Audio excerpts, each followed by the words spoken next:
Hello everyone, welcome to my YouTube channel Varun Banjara 555। कैसे हो मेरे प्यारे स्टूडेंट्स।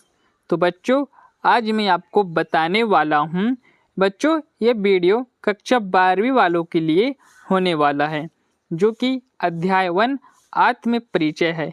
ठीक है, इसमें से बच्चों आज मैं आपको संदर्भ प्रसंग व्याख्या बताऊंगा। इससे पहले मैंने आपको हरिवंश राय बच्चन जी का जीवन परिचय बताया है, जो कि पेपर में 3 नंबर का पूछा जाता है।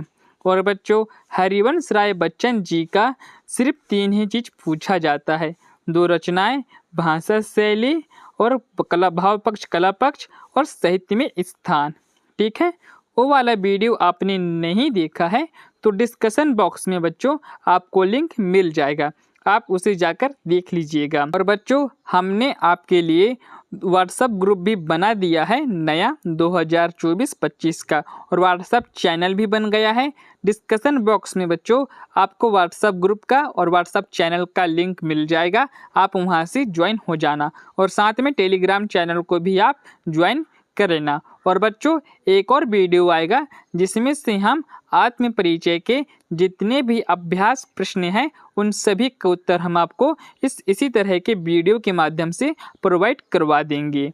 तो बच्चों, अभी तक आपने हमारे YouTube चैनल वरुण बंजारा 555 को आप सब्सक्राइब करके बेल आइकन की घंटी को ऑल पर सेलेक्ट नहीं किए हो तो कर लो। तो चलिए इस वीडियो को अब हम स्टार्ट करते हैं। तो आप यहाँ पे देख लीजिएगा, कक्षा 12वीं, विषय हिंदी, अध्याय 1 आत्म परिचय। ठीक है, संदर्भ प्रसंग व्याख्या। ठीक है बच्चों, यहाँ पे आपको संदर्भ प्रसंग व्याख्या दिया हुआ है। उसके बाद आप नीचे देख लीजिएगा, यहाँ पे आपके एक तो पद है, मैं जग जीवन का भार लिए फिरता हूँ, फिर भी जीवन में प्यार लिए फिरता हूँ। कर दिया किसी ने झंकृत जिनको छूकर, मैं सांसों के 2 तार लिए फिरता हूँ। मैं स्नेह सुरा का पान किया करता हूँ, मैं कभी न जग का ध्यान किया करता हूँ। जग पूछ रहा उनको जो जग की गाते, मैं अपने मन का गान किया करता हूँ। ये आपका ये हरिवंश राय जी का एक छोटा सा पद है। इसका आपको संदर्भ प्रसंग व्याख्या लिखना है। ठीक है, जो कि पेपर में 4 नंबर का पूछा जाता है। और बच्चों, इस चैप्टर में से तो आपको 100% पूछा जाता है। ठीक है, जीवन परिचय पूछ ले, चाहे नहीं तो ये संदर्भ प्रसंग व्याख्या दोनों ही में से एक पूछ सकता है। ठीक है, चलिए इसका अब हम देखते हैं। संदर्भ में आपको यहाँ पे लिखना है, तो लिखना क्या है आप यहाँ पे देख लीजिए। संदर्भ को आप अच्छे से हेडिंग में डाल दीजिएगा। उपरोक्त काव्यांश हमारी पाठ्य पुस्तक क्षैतिज भाग 2 के पद नामक पाठ से लिया गया है। इसके कवि हरिवंश राय बच्चन जी हैं। कौन है? हरिवंश राय बच्चन जी इसके कवि हैं। ठीक है, अब आपको प्रसंग में लिखना है यहाँ पे, प्रस्तुत काव्यांश हमारी पाठ्य पुस्तक आरोह भाग 2 से संकलित कविता आत्म परिचय से उसके रचयिता प्रसिद्ध गीतकार हरिवंश राय बच्चन जी हैं। इस कविता में कवि जीवन को जीतने की शैली बताते हैं। ठीक है, क्या बताते हैं? जीवन को जीतने की शैली बताए हैं या बताता है। ठीक है, और बच्चों सभी में संदर्भ प्रसंग सेम रहेगा, बस आपका व्याख्या बस चेंज होगा। ठीक है, आप यहाँ पे व्याख्या भी देख लीजिएगा, यहाँ पे लिखा है। व्याख्या को भी आपको अच्छे से हेडिंग में यहाँ पे लिख देना है। बच्चन जी कहते हैं कि मैं संसार में जीवन का भार उठाकर घूमता रहता हूँ, इसके बावजूद मेरा जीवन प्यार से भरपूर है। ठीक है, भरा पड़ा है। जीवन की समस्याओं में के बावजूद कवि के जीवन में प्यार है। उसका जीवन सितारा की तरह से जिसे किसी ने छूकर झंकृत कर दिया है। ठीक है, इसके आगे आपको थोड़ा सा लिख देना है यहाँ पे। फलस्वरूप उसका जीवन संगीत से भरा उठा है। उसका जीवन इन्हीं तार रूपी सांसों के कारण चल रहा है। उसने स्नेह रूपी शराब पी रखी है, अर्थात प्रेम किया है, तथा उसने कभी संसार की परवाह नहीं की। संसार के लोग की प्रवृत्ति है कि वे उनको पूछते हैं जो संसार के अनुसार चलता है, तथा उनका गुणगान करते हैं। कभी अपने मन की इच्छा अनुसार चलता है, अर्थात वह वही करता है जो उसका मन कहता है। ठीक है। इसके बाद बच्चों अब आपका जाता है अगला पद। इसमें आपसे कहा गया है, क्या कहा गया है? मैं निज उर के उदागर के लिए फिरता हूँ, मैं निज उर के उपहार लिए फिरता हूँ। ठीक है ये अपूर्ण संसार न मुझको भाता, मैं स्वप्न का संसार लिए फिरता हूँ। मैं जला हृदय में अग्नि दहा करता हूँ, सुख दुख दोनों में मग्न रहा करता हूँ। जग भव सागर तरने को न बनाए, मैं भव मौज पर मस्त बहा करता हूँ। इसके बाद अब हम इसका भी संदर्भ प्रसंग व्याख्या अच्छे से देख लेते हैं। प्रसंग में आपको सेम टू सेम वही लिखना है। ठीक है। इस कविता में कवि जीवन की जीने की शैली बताता है, साथ ही दुनिया में अपना द्वंद्वात्मक संबंधों को उजागर करता है। ठीक है। उसके बाद आपको यहाँ पे व्याख्या बता देनी है। व्याख्या में आपको यहाँ पे अच्छे से बता देना है। व्याख्या को पहले आपको हेडिंग में लिख देना है। ठीक है। कवि अपने मन की भावनाओं को दुनिया के सामने कहने की कोशिश करता है। उसे खुशी के जो उपहार मिले हैं उन्हें वह साथ लिए फिरता है। उसे यह संसार अधूरा लगता है, इस कारण यह उसे पसंद नहीं है।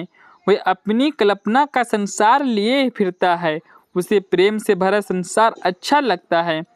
वह कहता है कि मैं अपने हृदय में आग जलाकर उसमें जलता हूँ, अर्थात मैं प्रेम को जलने को स्वयं ही सहन करता हूँ। प्रेम की दीवांगनी में मस्त होकर जीवन के जो सुख दुख आते हैं उनमें मस्त रहता हूँ। ठीक है। थोड़ा सा और इसमें बचा है इसका। ये संसार आपदाओं का सागर है, लोग इसे पार करने के लिए कर्म रूपी नाव बनाते हैं, परंतु कभी संसार रूपी सागर की लहरें पर मस्त होकर बहता है, उसे संसार की कोई चिंता नहीं है। इस तरह बच्चों आपका दूसरा पद का भी संदर्भ प्रसंग व्याख्या हमने अच्छे से कर दिया है। मैं यौवन का उन्माद लिए फिरता हूँ, उन्मादों में अवसाद लिए फिरता हूँ। जो मुझको बाहर हंसा रुलाती है भीतर, हमें हाय किसी की याद लिए फिरता हूँ। कर यत्न मिटे सब सत्य किसी ने जाना, नदान वही है हाय जहाँ पर दाना। फिर मूड ना क्या जग जो इस पर भी सीखे, मैं सीख रहा हूँ सीखा ज्ञान भुलाना। ठीक। यहाँ पे कवि हरिवंश राय बच्चन जी कहते हैं, इसका भी हम आपको संदर्भ प्रसंग व्याख्या करके बताते हैं। प्रसंग में आपको सेम टू सेम वही लिख देना जो आपने पहले लिखा था। तो इसका व्याख्या देख लीजिएगा। व्याख्या कहते हैं, कवि कहता है कि उसके मन पर जवानी का पागलपन सवार है, वह उसकी मस्ती में घूमता रहता है। इससे दीवांगनेपन के कारण उसे अनेक दुख भी मिले हैं, वह इन दुखों को उठाए हुए घूमता है। कवि को जब किसी प्रिय की याद आ जाती है तो उसे बाहर से हंसी आती है, परंतु उसका मन रो देता है, अर्थात याद आने पर कभी मन व्याकुल हो जाता है। कवि कहता है कि इस संसार में लोगों ने जीवन सत्य को जानने की कोशिश की, परंतु कोई भी सत्य नहीं जान पाया। इस कारण हर व्यक्ति नादानी करता दिखाई देता है। यह मूर्ख नादान भी वही होते हैं जहाँ समझदार एवं चतुर होते हैं। ठीक है। हर व्यक्ति वैभव स्मृत योग सामग्री की तरफ भाग रहा है। हर व्यक्ति अपने स्वार्थ को पूरा करने के लिए भाग रहा है, वे इतना सत्य भी नहीं सीख सके। कवि कहता है कि मैं सीखे हुए ज्ञान को भूलकर नई बातें सीख रहा हूँ, अर्थात सांसारिक ज्ञान की बातों को भूलकर वह अपने मन के कहे अनुसार चलना सीख रहा है। और यहाँ पे तीसरा पद कवि हरिवंश राय जी बच्चन कहते हैं, मैं और जग और कहाँ का नाता, मैं बना बना कितने जग रोज मिटाता। जग जिस पृथ्वी पर जोड़ा करता वैभव, मैं पृथ्वी पक्ष से उस पृथ्वी को ठुकराता। ठीक है। इसका और थोड़ा सा बच गया है, यहाँ पे और देख लीजिएगा। मैं निज रोदन में राग लिए फिरता हूँ, शीतलवाड़ी में आग लिए फिरता हूँ। हो जिस पर भूपों की प्रसाद निछावर, मैं वह खंडहर का भाग लिए फिरता हूँ। ठीक है। तो आपको संदर्भ प्रसंग वही पुराना वाला ही लिखना है। आप सीधा व्याख्या देखिएगा। व्याख्या में आपको यहाँ पे बताना है, यहाँ पे कवि कहता है कि मुझसे और संसार दोनों में, क्या यहाँ पे कवि कहता है मुझमें और संसार दोनों में कोई संबंध नहीं है, संसार के साथ मेरा टकराव चल रहा है। कवि अपनी कल्पना के अनुसार संसार का निर्माण करता है। ठीक है। उसके बाद यहाँ पे फिर कवि कहता है, फिर उसे मिटा देता है। क्या करता है? फिर उसे मिटा देता है। यह संसार इसी धरती पर सुख के साधन एकत्र करता है, परंतु कभी हर कदम पर धरती को ठुकराया करता है। अर्थात वह जिस संसार में रहा है उसी के प्रतिकूल आचार विचार रखता है। कवि कहता है कि वह अपने रोदन में भी प्रेम लिए फिरता है, उसकी शीतल वाणी में भी आग समाई हुई है, अर्थात उसमें असंतोष झलकता है। उसका जीवन प्रेम की निराशा के कारण खंडहर सा हो गया है, फिर भी उस पर राजाओं के महल निछावर होते हैं। उसके बाद कहता है, ऐसे खंडहर का वह ऐसा हिस्से लिए घूमता है जिसे महल पर निछावर कर देता है। इसके बाद आपका आ जाता है चौथा या तीसरा पद और है, मैं रोया इसको तुम कहते हो गाना, मैं रोया इसको तुम कहते हो गाना, मैं फूट पड़ा तुम कहते हो छंद बनाना, क्यों कवि कहकर संसार मुझे अपनाए, मैं दुनिया का हूँ एक नया दीवाना, मैं दीवानों के वेश में लिए फिरता हूँ, मैं दीवानों का वेश लिए फिरता हूँ, मैं मत कथा के निवेश लिए फिरता हूँ, जिसको सुनकर जग झूम सके लहराए, मैं मस्ती का संदेश लिए फिरता हूँ। ठीक है, ये आपका हो गया पद। इसके बाद बच्चों आपका प्रसंग वही रहेगा, संदर्भ भी आपका वही रहेगा। अब आप देख लीजिएगा व्याख्या। अब आप देख लीजिएगा व्याख्या। व्याख्या में यहाँ पे आपसे बताया गया है कि यहाँ पे कवि कहता है कि प्रेम की पीड़ा के कारण उसका मन रोता है, अर्थात हृदय की व्यथा शब्द रूप प्रकट हुई, उसके रोने के वो संसार गाना मान बैठता है। जब कवि रोता है उसके रोने को संसार क्या गाना मान लेता है। जब वेदना अधिक हो जाती है तो वह दुख को शब्दों के माध्यम से व्यक्त करता है। संसार इस प्रक्रिया को छंद बनाना कहती है। कवि प्रश्न करता है कि संसार मुझे कवि के रूप में अपनाने के लिए तैयार क्यों है। वह स्वयं को नया दीवाना कहता है जो हर स्थिति में मस्त रहता है। समाज उसे दीवाना क्यों नहीं स्वीकार करता। वह दीवानों का रूप धारण करके संसार में घूमता रहता है। उसके जीवन में जो मस्ती सेप रह गई है उसे लिए वह घूमता रहता है। ठीक है, इस मस्ती को सुनकर सारा संसार झूम उठता है। कवि के गीतों की मस्ती सुनकर लोग प्रेम में झुक जाते हैं तथा आनंद में झुकने लगते हैं। मस्ती के संदेश को लेकर कवि संसार में घूमता है जिसे लोग गीत समझने की भूल कर बैठते हैं। ठीक है, आपका कंप्लीट हो गया। इसके बाद आपका आ जाता है अगला पद। सॉरी बच्चों, इसमें और एक चैप्टर था, दिन जल्दी जल्दी ढलता है। ठीक है, इसका भी हम संदर्भ प्रसंग व्याख्या जल्दी जल्दी देख लेते हैं। यहाँ पे आपको बताया गया है, हो जाए ना पथ में रात कहीं, मंजिल भी तो है दूर नहीं, यह सोच थका दिन का पंथी, फिर जल्दी जल्दी चलता है, दिन जल्दी जल्दी ढलता है। सब कुछ वही रहेगा। यहाँ पे आपको संदर्भ में लिखना है, प्रस्तुत काव्यांश हमारी पाठ्य पुस्तक आरोह भाग 2 से संकलित है। गीत है। ठीक है, क्या है? दिन जल्दी जल्दी ढलता है, इसे अद्भुत है। इसके रचयिता प्रसिद्ध गीतकार हरिवंश राय बच्चन जी हैं। यहाँ पे आपको प्रसंग में आपको यहाँ पे बताना है, इस गीत में कवि ने एकांकी जीवन की कुंठ तथा प्रेम की व्याकुलता का वर्णन किया है। आप किसका आपको व्याख्या कर देना है बहुत ही आसान शब्दों में। कवि जीवन की व्याख्या करता है। वह कहता है कि शाम होते देखकर यात्री तेजी से चलने लगते हैं कि कहीं रास्ते में रात ना हो जाए। उसकी मंजिल समीप ही होती है, इस कारण वह थकान होने के बावजूद भी जल्दी जल्दी चलता है। लक्ष्य प्राप्ति के लिए उसे दिन जल्दी जल्दी ढलता प्रतीत होता है। रात होने पर पथिक को अपनी यात्रा बीच में ही समाप्त करनी पड़ेगी, इसलिए थकित शरीर में भी उसका उल्लासित, तरंगित और आशान्वित मन उसके पैरों की गति कम नहीं कर देता।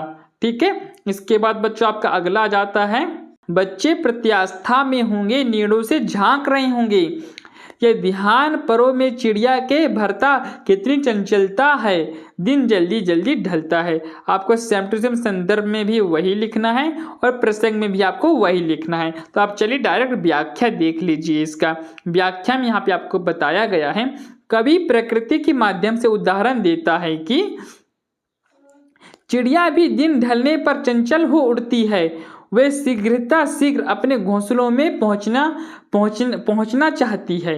ठीक है, उन्हें ध्यान आता है कि उनके बच्चे भोजन आदि की आशा में घोंसले से बाहर झांक रहे होंगे।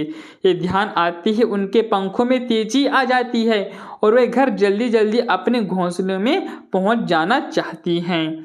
ठीक है, उसके बाद बच्चों इसमें आपका अंतिम पंक्ति आ जाता है, मुझसे मिलने को कौन वकील, मैं हूँ किसके हित चंचल, ये प्रश्न शीतल करता पद का बहरता उर में विहलता का, दिन जल्दी जल्दी ढलता है। इसका संदर्भ प्रसंग दोनों वही रहेगा, आप व्याख्या देख लीजिएगा। व्याख्या है, कवि कहता है कि इस संसार में वह अकेला है, इस कारण उससे मिलने के लिए कोई व्याकुल नहीं होता, उसकी उदंगता से प्रतीक्षा नहीं करता, वह भला किसके लिए भागकर घर जाए। कवि के मन में प्रेम तरंग जगाने का कोई कारण नहीं है। कवि के मन में ये प्रश्न आने पर उसके पैर स्थिर हो जाते हैं, उसके हृदय में यह व्याकुलता भर जाती है कि दिन ढलते ही रात हो जाएगी। रात में एका कपिन और उसकी प्रिय की वियोग वेदना उसे अशांत कर देगी। ठीक है, इससे उसका हृदय पीड़ा से बेचैन हो जाता है। और बच्चों इसके बाद आपका अगला वीडियो आएगा इसी का प्रश्न उत्तर अभ्यास प्रश्न उत्तर। ठीक है, इसमें से बच्चों आपको 2 नंबर का एक प्रश्न आता है, उसको भी मैं आपको अगले वीडियो में बताऊंगा। ठीक है, आप उसको भी अच्छे से याद कर लेना।